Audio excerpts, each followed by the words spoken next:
Someone recently posted a question to me and said, what do I do if I have hardened scar tissue?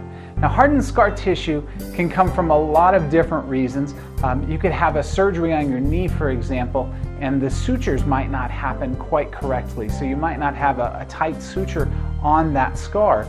And if that opens up, then the body's going to try and heal it. But what it's going to do is send all kinds of healing into that area in order to close up that wound as quickly as possible.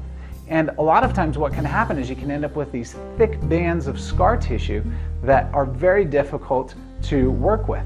I even got an email one time from a lady who got so tired of hers that she took her own butcher knife out of her kitchen and cut it because her doctor wouldn't cut it out for her.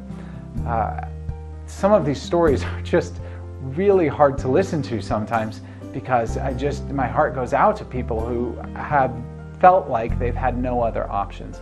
So here's a couple of ideas of things that you can do when you have hardened scar tissue. Now you'll notice I have a little bit of a black eye here. I got hit in the eye with a racquetball about 5 days ago. So that's the reason for a little bit of a black eye there if you're noticing that.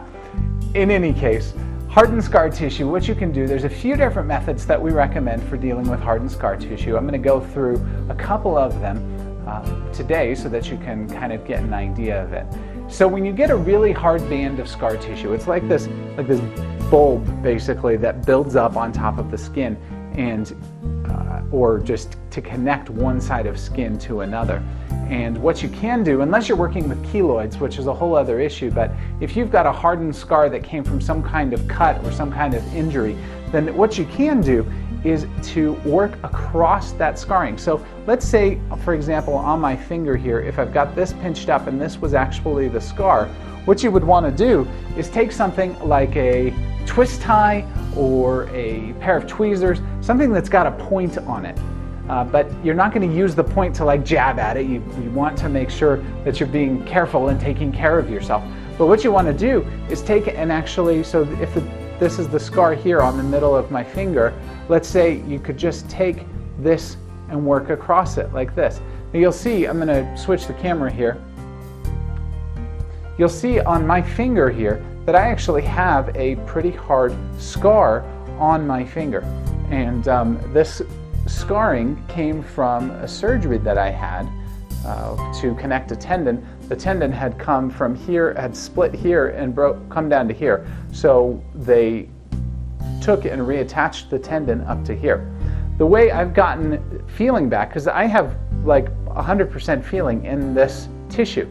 While it's still somewhat hard, it's nothing like what it was when, even a year after the surgery. This has been a few years afterwards that I started working on it. What you can do is take the tweezers and just work across it like this. And that's going to do a couple of things. You want to make sure that you're working at a point that's uncomfortable but not painful.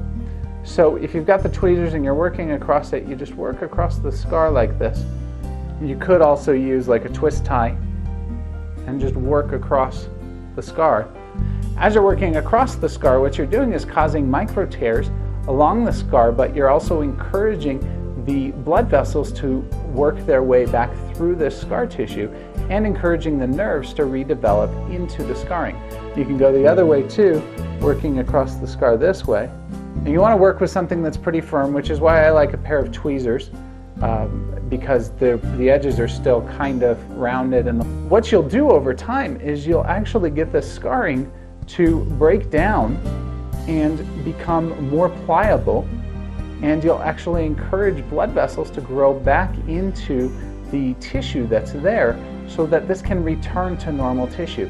It's not really getting rid of scar tissue as much as it is taking the scar tissue and causing it to return to normal tissue. So as you're working across the scar, you're actually causing more circulation and more nerve connections to happen back into the scarring. And the goal of it is to get the skin more pliable and actually return to normal skin tissue. We've got a few other suggestions of things you can do with hardened scar tissue, but we'll stop with that question for today. And if you've got some other kinds of questions, please feel free to send them in about scar tissue. And you can come and read more or learn more via video as well on our website at healingscartissue.com.